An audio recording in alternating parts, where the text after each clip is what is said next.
Good morning. Welcome to Bay Area Unitarian Universalist Church. I am Reverend Katie McQuage-Loukas, and my pronouns are she and hers. I am glad that you have all come out on this a bit gloomy Cinco de Mayo morning, and I hope that many of you will stay and celebrate with us after the service. Whoever you are, whomever you love, however you arrived here today in body or in mind or in spirit, whether you've joined us here in this room in person, or whether you're watching us online, you are welcome here. If it's your first time, you're welcome here. If it's your 500th time, you are welcome here.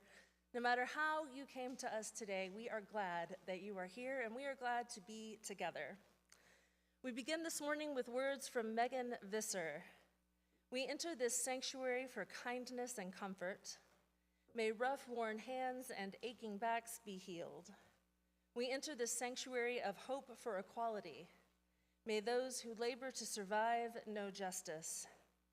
We enter the sanctuary of love and vocation. May our bonds of solidarity be strengthened. We enter the sanctuary of courage and friendship. May we proceed hand in hand toward freedom. Come and let us worship together.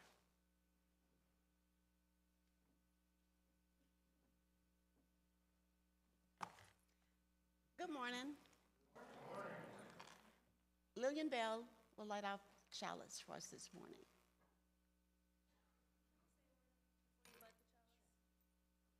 I was saving this for later, but if Lillian's right here, someone pulled me aside and told me it is your 21st anniversary of working here.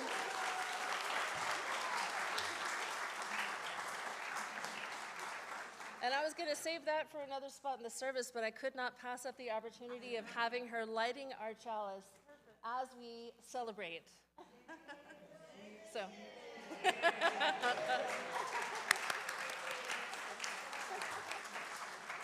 I hope you feel very loved from all that applause. Thank you, Lillian. Thank you very much. We light this chalice to find inner peace, love for each other, and faith in ourselves. Also, to be welcoming to whomever we meet, and kind to all living creatures. So gather around this light of hope as we share this time together. Our opening song this morning is number 305 in the great hymnal, De Colore. And as we begin, I'll let everybody know, please rise for it, but she's going to start us off in Spanish. Sing along if you know the words, but if you don't, that's okay. Because after she sings a couple of verses in Spanish, we will transition to singing in English the words that are in the hymnal. It's a folk song. There's a lot of versions. So we have some verses up on the screen that match the hymnal, and hopefully we've got this. It's 305 in the hymnal. So.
La gallina con el cara, cara, cara, cara, cara.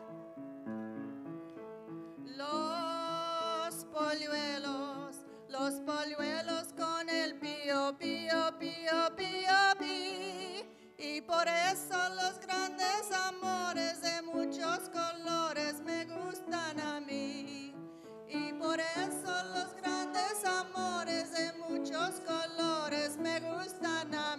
English. The colors, all the colors were green in the springtime with all of its flowers. All the colors, when the sunlight shines out through a rift in the cloud and it showers. All the colors, as a rainbow appears when a storm cloud is touched by the sun. All the colors abound for the whole world around, for everyone under the sun. All the colors abound for the whole world around, for everyone under the sun. Oh, the colors, yes, the colors of people parading on by with their banners. All the colors, yes, the colors of pennants and streamers and plumes and bandanas. All the colors, yes, the colors of people now taking their place in the sun. All the colors abound for the whole world around, for everyone under the sun. All the colors abound for the whole world around and for everyone under the sun. All the colors, yes, the colors of white and the iron by the banners. All the colors of people who smile and shake hands, say hello. All the colors, yes, the colors of people who know that their freedom is won. All the colors abound for the whole world around, for everyone under the sun. All the colors abound for the whole world around and for everyone under the sun.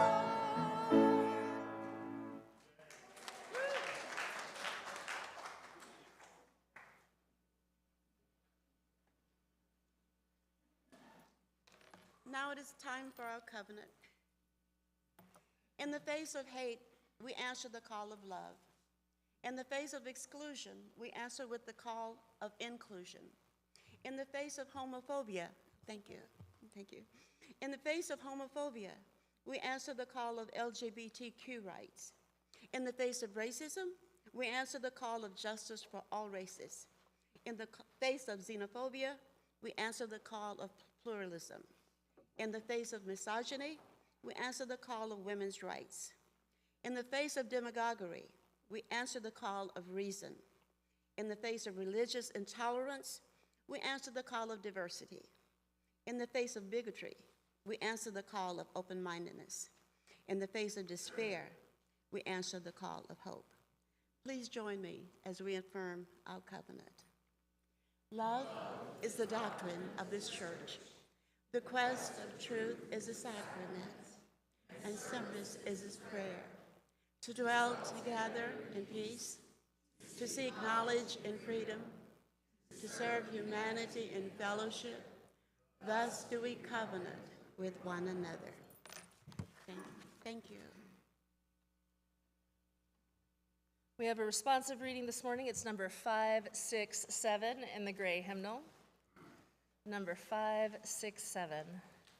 It is a poem by Marge Piercy, To Be of Use. Please join in with me on the italicized text. I want to be with people who submerge in the task, who go into the fields to harvest and work in a row and pass the bags along, who stand in the line and haul in their places, who are not parlor generals and field deserters, but move in a common rhythm when the food must come in or the fire be put out. The work of the world is common as mud. Botched, it smears the hands, crumbles to dust. But the thing worth doing well done has a shape that satisfies, clean and evident. Greek amphoras for wine or oil, Hopi vases that held corn are put in museums, but you know they are meant to be used. The pitcher cries out for water to carry, and a person for work that is real.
It's a really hard act to follow. I'm Christina. I'm going to be filling in for Gloria today. We'll be reading Brave Girl, Clara and the Shirtwaist Makers' Strike of 1909. And I will do my children's librarian holding the book, because I can't not do it. A steamship pulls into the harbor, carrying hundreds of immigrants and a surprise for New York City. The surprise is dirt poor, just 5 feet tall, and hardly speaks a word of English. Her name is Clara Lemlich. This girl's got grit, and she's going to prove it. Look out, New York. Clara knows in her bones what is right and what is wrong. What's wrong begins a few weeks after the Lemlichs move into their tenement in America. No one will hire Clara's father. They will, however, hire Clara. That's right, Clara. Companies are hiring thousands of immigrant girls to make blouses, coats, nightgowns, and other women's clothing. They earn only a few dollars a month, but it helps pay for food and rent. So instead of carrying books for school, many girls carry sewing machines to work. Clara becomes a garment worker. From dawn to dusk, she's locked up in a factory. Rows and rows of young women bend over their tables, stitching collars, sleeves, and cuffs as fast as they can. Hurry up, the bosses yell. Rat-a-tat-tat-tat, hisses Clara's machine. The sunless room is stuffy from all of the bodies crammed inside. There are 2 filthy toilets, 1 sink, and 3 towels for 300 girls to share. Clara learns the rules. If you're a few minutes late, you lose half a day's pay. If you prick your finger and bleed on the cloth, you're fined. If it happens a second time, you're fired. The doors are locked, and you're inspected every night before you leave to be sure you haven't stolen anything from the factory. But Clara is uncrushable. She wants to read. She wants to learn. At the end of her shift, though her eyes hurt from straining in the gaslight and her back hurts from hunching over the sewing machine, she walks to the library. She fills her empty stomach with a single glass of milk and goes to school at night. When she gets home in the late evening, she sleeps only a few hours before rising again. As the weeks grind by, Clara makes friends with the other factory girls. At lunch, they share stories and secrets as if they were in school, where they belong. Clara smolders with anger, not just for herself, but for all of the factory girls working like slaves. This was not the America she'd imagined. The men at the factory tell her they've been trying to get the workers to team up in a union. Then they'd strike, refuse to work until the bosses treat them better. But the men don't think the women are tough enough. Not tough enough, because they're girls?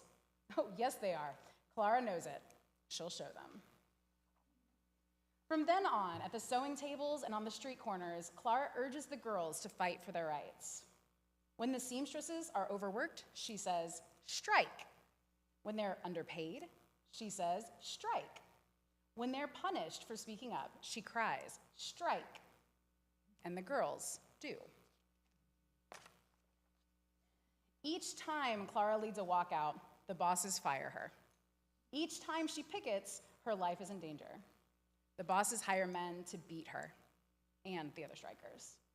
The police arrest her 17 times. They break 6 of her ribs, but they can't break her spirit. It's shatterproof. Clara hides her bruises from her parents. A few days later, she's on the picket line again, and the other girls think, if she can do it, we can do it too. For weeks, the small strikes go on, but the bosses find other young women to do the work for the same low pay and long hours. We must do something bigger, think Clara and the other union leaders, something large, a giant strike at every garment factory in the city. The union holds a meeting. Throngs of workers pack the seats, the aisles, the walls. The hall thrums with excitement. Clara listens to speech after speech. The speakers, mostly men, want everyone to be careful. 2 hours pass. No one recommends a general strike. Finally, the most powerful union leader in the country goes up to the podium. Not even he proposes action. So, Clara does. That's right, Clara. She calls out from the front of the hall. The crowd lifts her to the stage, where she shouts in Yiddish, "I have no further patience for talk. I move that we go on a general strike." And she starts the largest walkout of women workers in US history. The next morning, New York City is stunned by the sight of thousands of young women streaming from the factories. One newspaper calls it an army. Others call it a revolt. It's a revolt of girls, for some are only 12 years old, and the rest are barely out of their teens. In the coming weeks, Clara is called a hero. She lights up chilly union halls with her fiery pep talks. Her singing lifts the spirits of the picketers. When a group of thugs approaches, she yells, "Stand fast, girls!" And they do, all winter long, in the bitter cold, in their cheap, thin coats, tired and starving and scared. The girls walk alongside the men on the icy sidewalks of the picket line. They spill out of the union halls, blocking the roads, filling street corners and public squares. Newspapers write stories about them. College girls raise money for them. Rich women, swathed in fur coats, picket with the factory girls. By the time the strike is over, hundreds of bosses agree to let their staff form unions. They shorten the work week and raise salaries. The strike emboldens thousands of women to walk out of garment factories in Philadelphia and Chicago. And the strike convinces Clara to keep fighting for the rights of workers. Her throat is hoarse, her feet are sore, but she has helped thousands of people, proving that in America, wrongs can be righted, warriors can wear skirts and blouses, and the bravest hearts may beat in girls only 5 feet tall.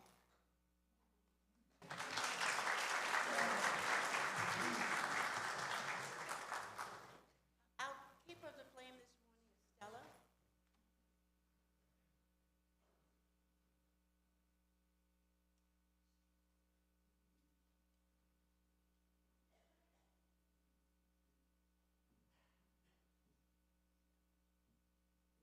Pass this flame of religious freedom from generation to generation.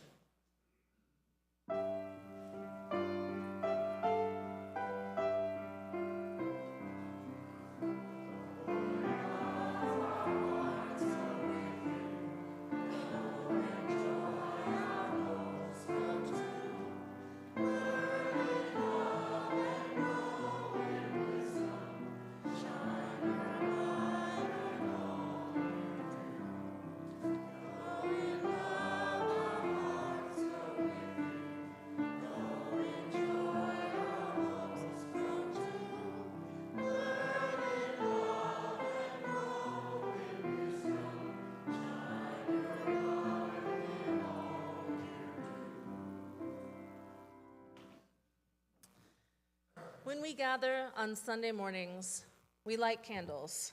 It is possibly the most sacred thing we do together, because we've come together this morning bringing 1,001 things from our lives outside this building: worries, hopes, joys, anxieties, and fears, so many things, milestones, celebrations, moments when our lives have changed. And we bring all of these things together here in this place to remember that we are not alone in them. Someone else in this room has sorrowed or rejoiced, and we are never alone. There are always so many things for which we can light candles on Sunday morning, and I try not to go too wild with lighting candles up here, but there are a few things I'd like to light candles for this morning. First, I would like to light an early candle for the student protesters across the country, for all of the ones still sitting in their encampments, the ones who have been able to work with their administrations, but most of all, for the ones who have been swept up in all the force their administrations can muster, the ones who have been arrested, assaulted by police, for the students who have been attacked by mobs of so-called counter-protesters who arrive masked and armed, and who are protected by police rather than the students. For all those students who are risking their student visas right now, who are risking their scholarships, and for the ones who are literally laying their bodies on the line. I'd also like to light a candle for something a little closer to home, for all of those people a little bit north and east of here affected by flooding, people who have lost homes, people who have lost most of what's in their home, if not the home itself, all of the people working themselves to the bone in rescue work right now, and everyone who's going to have to rebuild in the days ahead. And so those are two fairly big things, and I really wanted to say them out loud. I invite you to come forward as you feel moved to light candles of your own, for your own hopes and dreams and worries, perhaps for the world, perhaps for someone else, perhaps for a cause. Whatever you bring this morning, bring it up to the front, light a candle, and know that we will witness it with you.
We light one final candle for everyone not with us this morning. For everyone watching online, we light a candle on your behalf. For everyone traveling, for everyone away this week, know that we are thinking of you and that you are held in our hearts and prayers.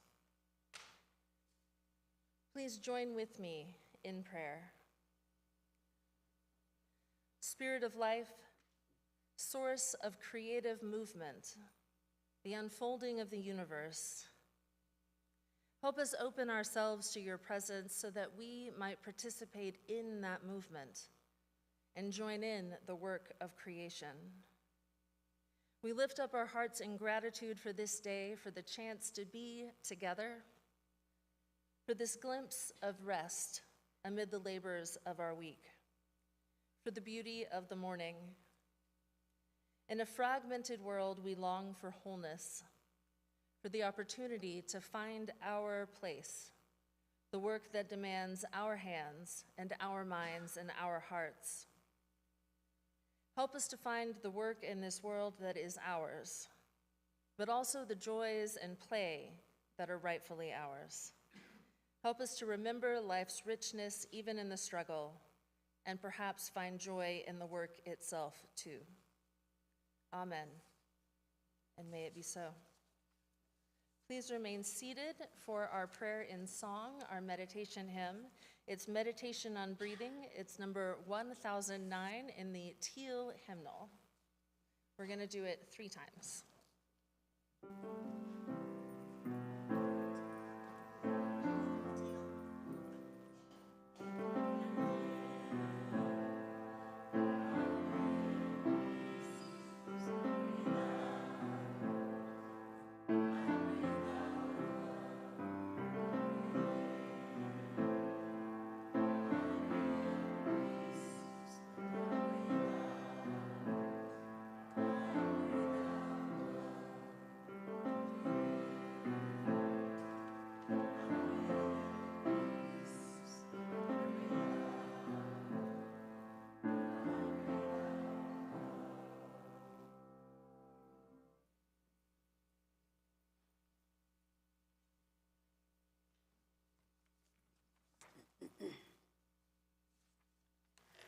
Our reading this morning is Tomato by Reverend Peggy Clark. Tomatoes are arguably the most consumed fruit or vegetable in our country. 28% of Americans eat a meal every day that contains at least 1 tomato. It is estimated that every American eats about 29 pounds of fresh tomatoes a year, and an additional 73 pounds in processed foods such as tomato sauces and ketchup. Immokalee, Florida, is the tomato capital of the nation. It is a desolate shanty town, about 10 minutes from Bonita Springs, a wealthy coastal town, and about 45 minutes from Naples, the second wealthiest metropolitan area in the country. The heart of the town is a 9-block grid of dusty, potholed, empty streets, lined with trailers, fit for 1 or 2, but with 10 or 12 pairs of shoes by the door. Per capita, income of Immokalee is $8,500. Of all the tomatoes eaten in the U.S. are grown here. I know something about Immokalee because I've spent some time there working with and alongside of migrant workers over the course of a few years. What happens in these fields is not open to the public. But we went, and I was able to get out there year after year to learn what life is as a tomato picker and what it's all about. Pickers stand in line on the street, waiting for the buses in the dark of the morning.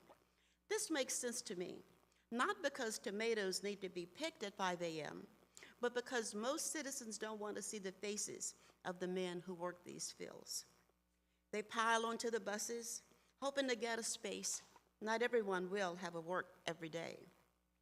Once on the fields, they're given a pair of gloves and a barrel, and they head out to rows of hedges. Once full, they hoist the bucket onto their heads or shoulders and carry them to a very large open-back truck. The foreman is standing at the top of the truck. The pickers then throw the buckets over their heads, and the foreman catches it, dumps the tomatoes, and throws it back to the worker, who runs back to the rows. They were paid, believe it or not, 44 cents for each 32-pound bucket. Working at breakneck speed, some of these guys are able to pick a ton of tomatoes in a day, netting as much as $50 for their 12 hours. Everything has to go very right for that to happen, including not having this sorry white girl in the fields to trip over. I was able to sustain 2 buckets an hour, which gave me a total of $7.04 for my 8-hour day. I wasn't once able to throw that 32-pound bucket to the foreman, so as I approached the truck, someone else would throw it, and I'd give him my 44 cents. The tomato fields of Immokalee are also ground zero for modern slavery. One slavery ring was broken, and the slaveholders were convicted, but that's a rare occurrence. More than 1,000 people have been liberated in the past 10 years, but there are thousands more locked into slavery in Florida right now. All of this so our supermarkets can have bins overflowing with ripe tomatoes in January. Thank you.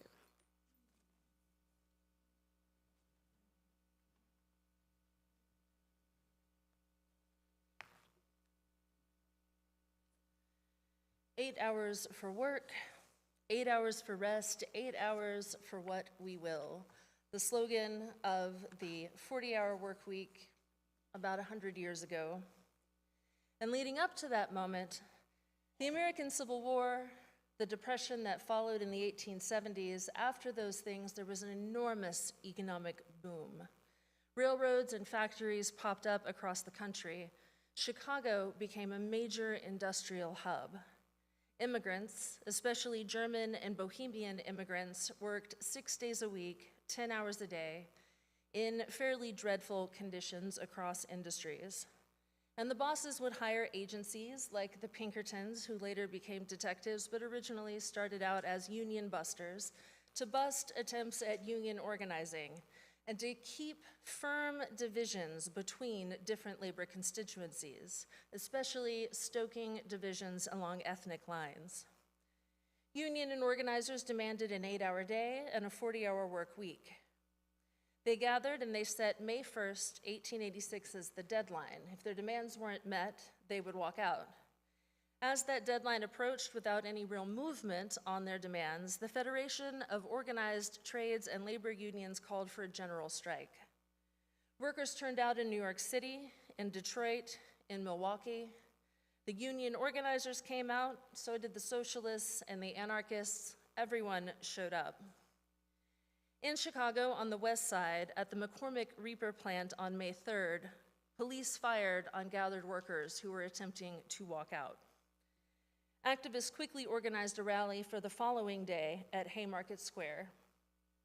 At that rally, various speakers, organizers, ministers, workers all took their turns. The mayor stopped by, but it was pretty peaceful, so he got bored and left. The weather got bad, it started drizzling, and people started drifting home, so police gave the order to disperse. At that moment, someone threw a bomb. The police opened fire, and within moments, the square was cleared. Several people were dead, and many, many more were wounded. We don't actually know who threw the bomb. Historians have guesses, but we can't know for certain, because in the aftermath, the police fabricated evidence and beat people when they questioned them, and newspaper accounts were all wildly inflated and different from each other. So historians look at these muddy waters and say, we can't really know what actually happened that day. Ultimately, 8 defendants, some of whom weren't even there that day, were tried, convicted, and sentenced to life in prison or execution. Over the next several years, in spite of the Red Scare that followed and the mixed public sentiment, the labor movement took hold of May 1st as a day for action. In 1888, the AFL chose that date for a general strike planned for 1890. And in the planning in 1889, the AFL president Samuel Gompers wrote to the Congress of the Second International, the International Organization of Labor and Socialist Parties, to propose an international movement for the 8-hour day. And the Second International agreed, and they took up that date, May 1st, 1890. And so kind of the too long didn't read it version is that American action and planning created the stage for May 1st to be International Workers' Day. After yet more Red Scares, American labor largely distanced themselves from this, as well as from international socialism in general. And so we have a September Labor Day instead. And its history goes back just about as far and is in parallel. So this isn't some fabrication to replace, it's just the way it ended up. But other countries still celebrate on May 1st. Indeed, in the 1950s, the Catholic Church made May 1st St. Joseph's Day as the saint of the worker and the craftsman. At that time, in the 40s and 50s, the United States was trying to make May 1st Loyalty Day. But in spite of all that, May 1st still resonates here.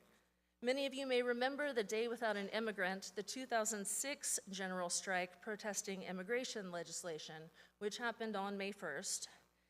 In 2008, that was the date chosen by the longshore unions on the West Coast to protest the Iraq War. To skip ahead from Haymarket to Bread and Roses, that's a slogan that comes out of the women's movement at the turn of the century.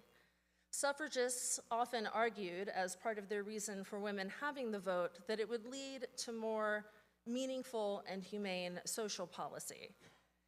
The call was taken up by women workers during the Lawrence textile strikes of 1912. In that slogan that they were hearing at suffragette meetings, they also heard a call for a more dignified and full human life, and they took it to the factories. As we mentioned in the children's story, the AFL and the other trade unions mostly ignored the women workers. They thought that women couldn't be mobilized, immigrant women especially couldn't be mobilized. The women themselves thought differently, and the industrial workers of the world were also ready to pick up the slack. The textile mills were brutal and incredibly dangerous. Not only women, but children worked in the mills. The death rates were appalling. As many as a third of the women who worked in the textile mills would die before their 25th birthday. And the pay was so low that child mortality outside the mill was also shockingly high. In January 1912, Massachusetts reduced the maximum allowable hours you could force someone to work to a mere 54 hours per week. Workers said, "That's great, but we need to eat, so you need to pay us nevertheless."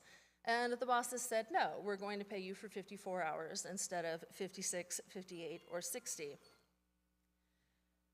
So workers walked out, a large general strike of all the women workers at almost all the textile mills in Lawrence.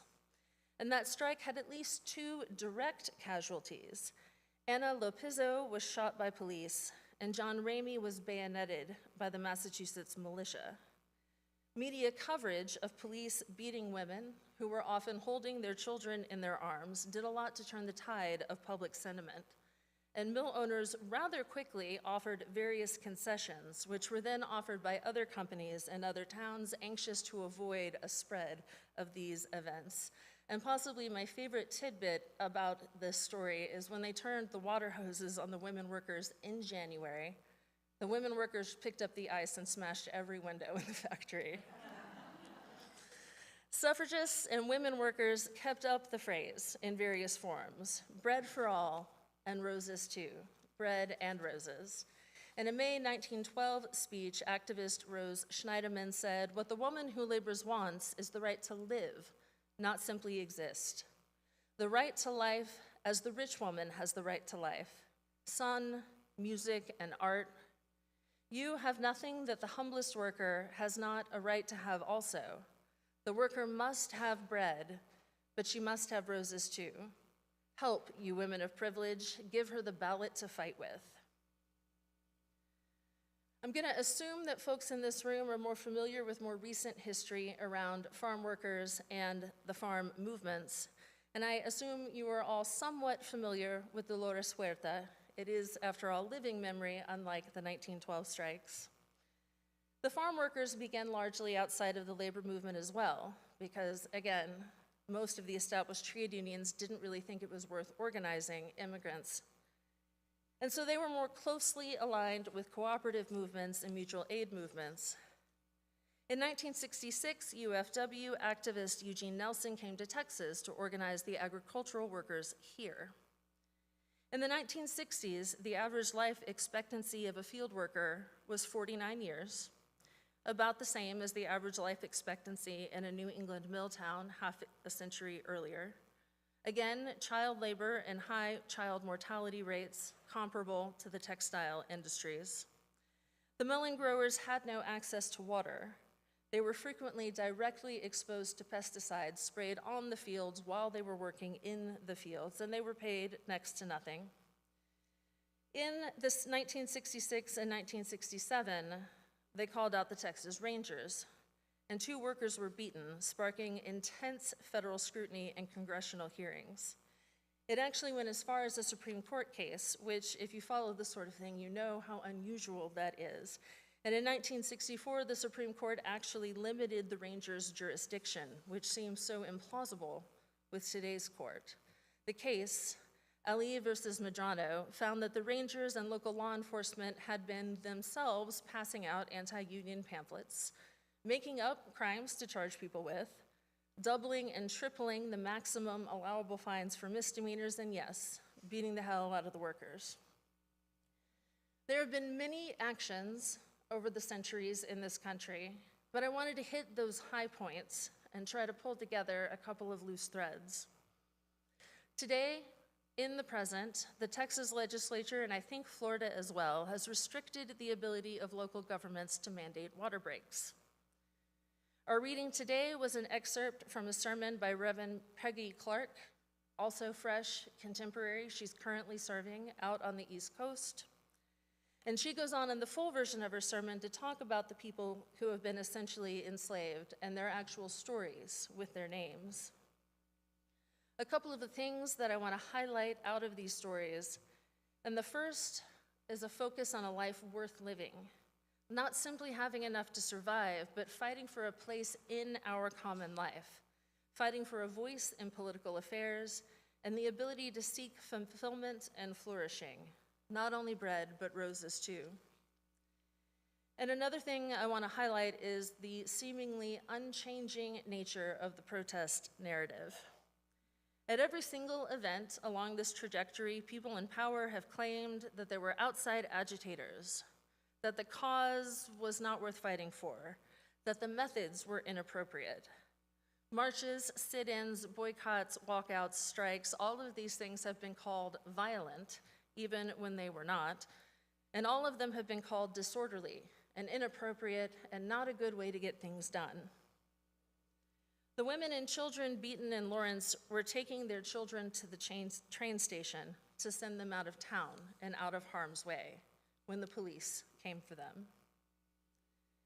The entire point of protests, all of the boycotts, all of the walkouts, is to be disruptive. That's what they're for. To complain that protest must remain within certain lines and under state-sanctioned circumstances entirely misses the point. The point has always been to throw ourselves on the gears. The point has always been to stop the plant. The point is to disrupt, because power concedes nothing without a demand. No protest will ever be respectable enough. That's not how that works. There's no amount of niceness that is going to change a social structure, upend hierarchies of power, or restructure our foreign policy. Real change requires real action, real pressure, and leverage. Every protest is, at its root, a show of power. Encoded in even the most basic and boring and law-abiding and non-disruptive march is a promise that there is power that could be used to disrupt. The boycott is a show of economic power. The walkout, the strike, the show of worker power. The day without an immigrant, all of these things are attempts to show the actual power of the bloc through either partially using it or simply a show of numbers. Don't you see how many of us there are? And all of the events I've touched on today were met with violence, both private and state violence. And I don't want to say that things can never happen because I'm not primarily or even secondarily a labor historian, but it's really hard for me to come up with occasions where governments or police forces or the ruling classes have actually acted in solidarity with workers. They act in solidarity with one another, and they prioritize property over people. And so I was really headed in a slightly different direction when I originally planned this sermon, but the events of this week put me back on Haymarket and the origins of May Day, and the idea that labor has long been an internationalist movement, even if we haven't really stayed rooted in that in the United States. The labor movement has long recognized that ordinary, regular people on either side of a border have more in common with each other than they might have with the politicians, wealthy owners, and others who make big decisions in the power structures of their nations. And so early socialist and labor movements were peace movements, recognizing that warfare all too often erupted for reasons of resource and people exploitation, doing ordinary people no good and often great harm. For some weeks, there have been protests at campuses across this country, and foreign policy is one of those places where ordinary legislative and voting protests are not terribly effective. And so those protesters on those campuses have focused on things within their control, specifically divestment of university funds and also some forms of academic boycott. And those protests have honestly not been terribly disruptive. People have still been teaching their classes and going to classes, at least until some of the administrations decided to clear encampments with cops in riot gear, who brought their battering rams and were often moving through campuses with guns drawn. I think the images of cops shoving elderly professors to the ground will come back to haunt them. But my fear is that talking so much about the protests themselves, the news coverage, the political discourse, even me standing up here right now, is obscuring the actual issue at hand. It's distracting from the actual crisis happening a world away that the kids are protesting for in the first place. And I know that a clear moral vision is not solely the province of the young, but there is a clarity that I remember from that stage of my life, something about being surrounded by intellectual pursuits and perhaps not quite as overwhelmed by the minutiae of everyday life. Those of us who went back to school later in life might recall the feeling of focus, the sense of stimulation and sharp attention that comes in that environment, though perhaps not those who work 3 jobs and raise kids at the same time. But the point is that I feel those students see clearly the connections between their own lives and the lives of others. They see clearly that atrocities are taking place and that our own funds and money are entangled in those atrocities, and that we as individuals might not be able to stop a war, but perhaps we can use some leverage to stop funding one. The students are accused of being too privileged, accused of being spoiled children, making demands, and I think it's more appropriate to see them as making a show of power and strength to leverage whatever privilege they may actually have for the benefit of others. And so I intended today to be a meditation on bread and roses, on the need to work to expand human flourishing, and our capacity for participating in creative beauty in the world. And this week has reminded me that this quest is not only for us and not only for our immediate neighbors. Internationalism demands we work for a fairer world for all, where all may flourish. Our principles as they stand right now, as they were written in the 60s and revised in the 80s and 90s, focus just as much on world relations as on our individual behavior. It calls for democracy at home and abroad. And this has occasionally in our history sat a little uneasily next to our commitment for a more peaceful world. But I think in this case it's very clear. Those students protesting right now, and many of us in this room in our own varied ways, are exercising our democratic processes and prerogatives to work for justice and peace. And we're doing it here, but we do see farther, and we dream of peace and democracy abroad as well as at home.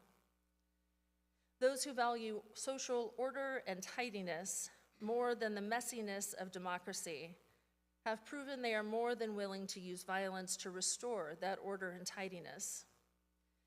The University of Virginia did not call the police when tiki torch-wielding white supremacists marched, but they did for the encampment. UCLA called in the cops on their own students last week, not to protect the students from a mob. We're a few days past this year's May Day, and it behooves us all to remember that we likely have more in common with workers and protesters than not. We can choose to side with power, the way the police unions side with the owners against labor unions, or we can choose to act as those students do and leverage whatever power and privilege we possess to try to make the world a little bit better.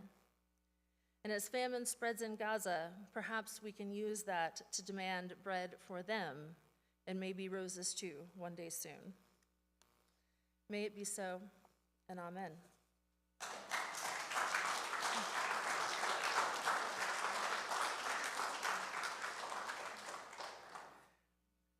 This is a moment in our service for gratitude, and again, for thinking about our privilege and our resources, and moving to generosity to support this congregation and all of the work that we do here locally.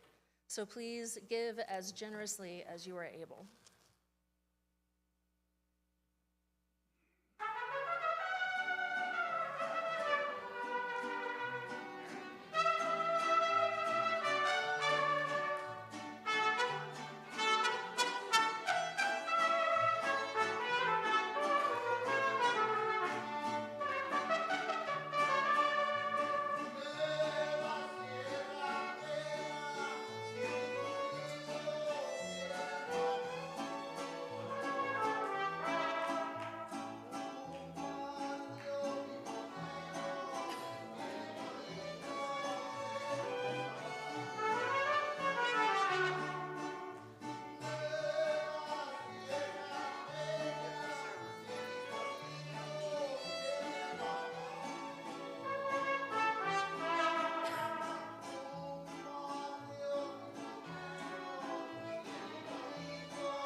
Would you please join me in blessing the offering? This gift from the abundance of my life blesses me and our ministries and the world. Thank you. So now we have the announcements for Sunday, May 5th. And I just remembered, in my excitement to have Lillian on her 21st anniversary come in like the chalice, I forgot to introduce myself to you as your worship associate. So I'm Maddie Raymond. Okay, these are the announcements for today, May 5th. Are you ready to make a positive change in the world? Join us every Wednesday of the month as we partner with Mercy Tree to provide meals for the houseless in the Clear Lake area. We need 2 enthusiastic volunteers to help prepare and deliver meals. Don't chicken out if you can't commit to every month. We'd like to rotate people each month so that everyone gets to have some of the fun. This is a great opportunity to spice up your life, connect with new people, and make a real impact in your community. Let's cook up some hope together and bring a smile to those in need. Contact Joanne White of the church office for more information and sign up now using the QR code on the screen. Don't miss out on this chance to stir things up and make a difference. Are you a member of BAUUC who joined before March 28, 2024? If so, we need your voice and your vote. Join us on Sunday, May 26th at 12:15 p.m. in the sanctuary for our upcoming congregational meeting. We will be voting for new board members and nominating committee members, and your input is crucial to our community. If you're not sure if you're eligible to vote, check the list of eligible voters by scanning the QR code on the screen or following the link in our weekly email blast. Remember, according to the BAUUC bylaws, a 60-day waiting period is required before exercising voting privileges. So make sure you're eligible and make your voice heard. We need all eligible voters to attend.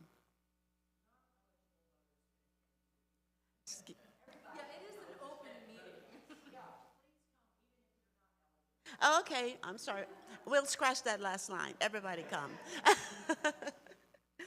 Okay, join us on Sunday, May 12th, as we welcome guest speaker Ryan Ruffiner, an industrial and organizational psychologist who will be speaking on justice at work. In a world where millions of Americans are seeking justice in the workplace, Ryan teaches the science of building justice into the heart of every organization, providing actionable advice for employers and employees alike. As an experienced diversity, equity, and inclusion researcher and member of Braver Angels, Ryan is committed to fostering respectful conversations around polarizing topics. He is also an advocate for the power of books, puppy kisses, and the values of truth, honor, courage, and love. Step up and make a difference. The 2024 National Alliance on Mental Illness, NAMI, Walk Greater Houston is calling your name. Join us on Saturday, May 18th at Sam Houston Park for a 5K walk along Allen Parkway. Whether you walk, cheer, or support virtually, your presence matters. Let's unite to enhance the lives of those facing mental health challenges and their families as well. Stand with us, stand for hope. Together, we can create a brighter tomorrow. Jane Malin leads the way as our Bay Area Impact Team Captain for 2024. Use the QR code on the screen or click on the link in the weekly email blast and help support our team. Get ready to spice up your afternoon and join us after the service in Cockrell Hall. You can immerse yourself in the vibrant energy of mariachi music, indulge in the mouth-watering flavors of homemade Hispanic and Native American dishes, and dive into the rich tapestry of Hispanic cultures with a fun and interactive quiz. Don't miss out on the chance to win exciting door prizes. We'll see you in Cockrell Hall for this festive celebration that will leave you dancing with joy. Excuse me? What? Oh, okay, yeah. And I wore my colors for the day. Okay. Finally, here at BAUUC, we understand the importance of staying connected with our community. That's why we offer weekly newsletters every Tuesday with the latest news and events happening at our church. Don't miss out on the opportunity to engage in meaningful activities and connect with fellow members. Sign up for our email list today using the QR code on the screen or by going to BAUUC.org and join our community of spiritual growth, fellowship, and fun. Our closing song today is number 109, As We Come Marching.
I kind of figured we hadn't sung that one before, but I figured it was worth a try, and thank you all for your valiant efforts. Go out now with hearts and hands and minds renewed to a world that is waiting for you. Go out to that world to bring your gentle touch to those in pain. Go out to feed and house those in need. Go out to speak truth to those in power. Go out with courage to do the work which calls you. Go out now with your passion and faith to change the world. Blessed be, and go in peace, and go eat some delicious food in Cockrell Hall.